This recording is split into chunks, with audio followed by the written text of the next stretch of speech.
Friday the 13th. A terrible day, filled with bad luck to everyone else, but a day that sends pure joy to screwed up people like me.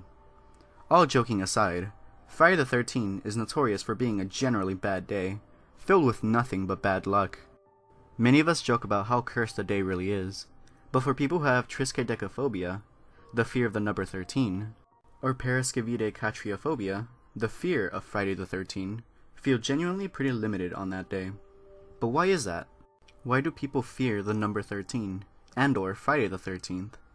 Well, both reasons as to why Friday and the number 13 are regarded as days and numbers of bad luck respectively are obscured within human past. Fridays are typically seen as days of bad luck because of events that happen in the Bible, mainly bad ones such as the crucifixion of Jesus, Eve offering the apple to Adam in the Garden of Eden, the beginning of the Great Flood, or the confusion at the Tower of Babel. The number 13, which is also seen to be unlucky, similarly finds its roots in the Bible, in the Last Supper specifically. For those that don't know, there were 13 guests at the table during the Last Supper, and the 13th was Judas, who would later betray Jesus, leading him to his crucifixion. Moreover, the number 13 carried over to an 18th century rumor, where the number 13 was generally regarded as a bad omen at any dinner table. This rumor had it that if 13 people were sitting at the table, then one of them would die within that year. That brief history lesson aside, it seems understandable why so many people fear Friday the 13th, or are at least wary of it. Moreover, I don't think the amount of terrible things that happen on Friday the 13th are doing anything to help the day's reputation. To my surprise, there are a lot of bad things that happen on Friday the 13th. So much that I had to condense it to simply 13. You know, to keep with the theme. Well, without further ado, let's talk about bad things that happen on Friday the 13th. On May 13, 1925, Tennessee decided it'd be a good idea to pass some backwards laws. That year, the people of Tennessee voted that the state pass laws prohibiting the teaching of evolution in any schools or educational institution. Apparently, any facility claiming to be an educational one could only teach the biblical story, the creation of man. The event would become known as the Bueller Act, and the governor of the time, Austin Peay, signed the law with no issues whatsoever. The law would then be challenged the following year in a famous trial known as the Scopes Trial. On Friday the 13th, October 1972, an event that would traumatize many took place.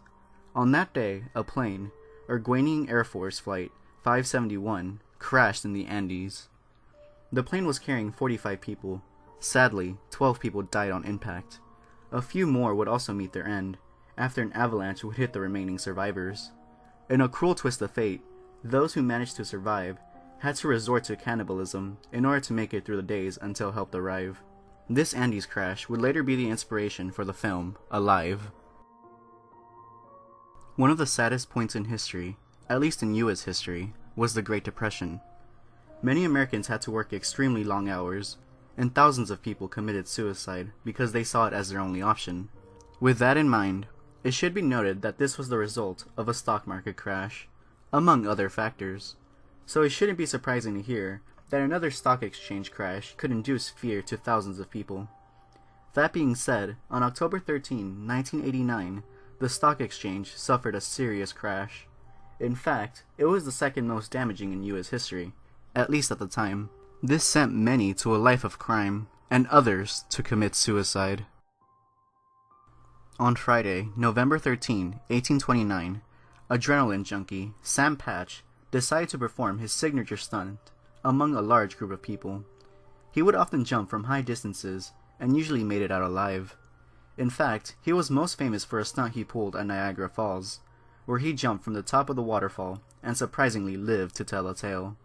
However, on this particular Friday the 13th, he was to leap from Genesee Falls. Despite the fall being smaller than Niagara, and having pulled this stunt multiple times, he did not survive. Finally, time for some murder. On Friday the 13th, specifically on March 13th, 1964, a bar manager, Kitty Genovese, was brutally attacked, stabbed 13 times ironically, and raped by Winston Mosley, a simple attendee at the bar. Apparently, that was the first time the two actually met, and Mosley reportedly had an urge to kill her. Worse yet, the crime was witnessed by at least 38 people, but no one did anything to step in and stop it. I'll be the first to say that I am not a huge fan of rap, unless it is Hamilton. Because Hamilton is great. Fight me! In spite of that fact, I can understand the major impact rappers like Tupac had on the industry.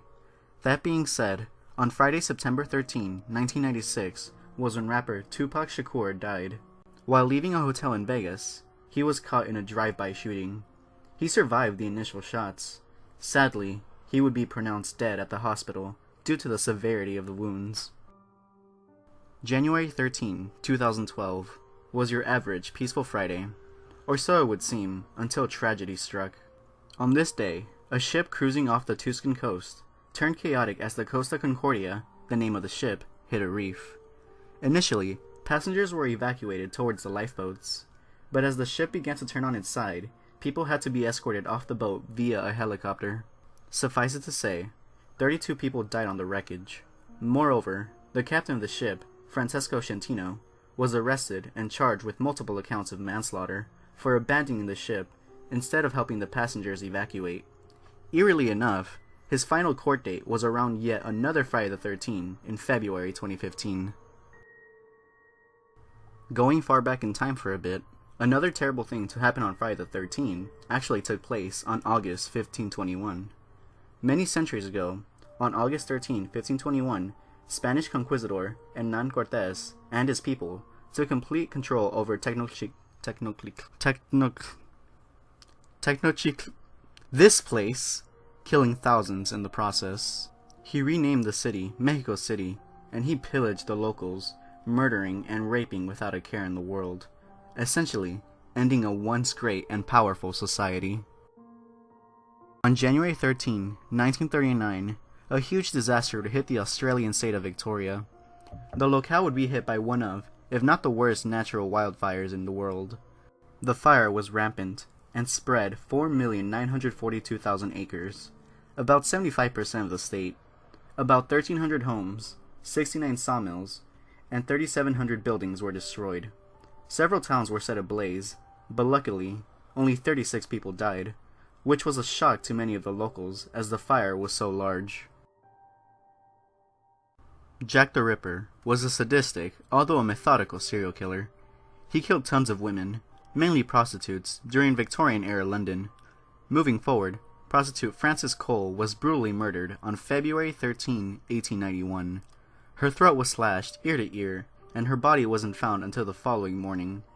Even more frightful, it is believed that she was the last of the Whitechapel murders from the elusive serial killer, Jack the Ripper. This next one can feasibly still be considered terrible in its own right, but it is really more comedic. On December the 13th, 1995, a young bachelor named Joshua Dudley received a call from his uncle's lawyers, informing him that his dear uncle had passed. They also informed him that he would receive $3 million in inheritance. Dudley was understandably filled with glee, and he proceeded to do a little happy dance. Unfortunately, he was at the Faberge egg exhibit at the Virginia Museum of Fine Art when he got the call. His little dance forced hundreds of pieces in the exhibit to fall and caused him $4 million in damage. For years, many people have been trying to figure out if Friday the 13th was actually cursed. One such researcher was Tawny Wetzel, who was trying to determine if there was any actual correlation between the cursed date and visits to the emergency room. While she was walking to a local hospital to get some records, one sunny January 13 in 1977, she encountered a nest of hornets. The hornet's nest seemingly fell out of nowhere, and the insects quickly latched onto Wetzel, where she was tragically killed by a hornet attack, only to be pronounced dead at the emergency room of her local hospital. It seems many people are actually afraid of leaving their house on Friday the 13th, in fear of encountering any bad luck. One such person was New Yorker Daz Baxter. On August 13, 1976, Baxter decided he'd rather not deal with what bad luck awaits him outside his home, so he decided to stay in his bed for the rest of the day, enjoying some TV and catching up on sleep. Unfortunately, it seems that the bad luck came to him. On that Friday, his block collapsed, sending him hurling down 6 stories and killing him on impact. it seems you really can't escape the bad luck that awaits everyone on Friday the 13th. Truth be told, after researching this, I'm slightly more paranoid about stepping a foot outside my door. Although that just may be my social anxiety. That's not to downplay all the things that happen on Friday the 13th, I'm just not paranoid enough to actually stay indoors. Mainly because I really want to see Happy Death Day. On the topic of movies, this is an interesting little factoid. Did you know that Alfred Hitchcock, the acclaimed film director who produced great films like Psycho and Vertigo, was born on August 1899, coincidentally the 13th on a Friday?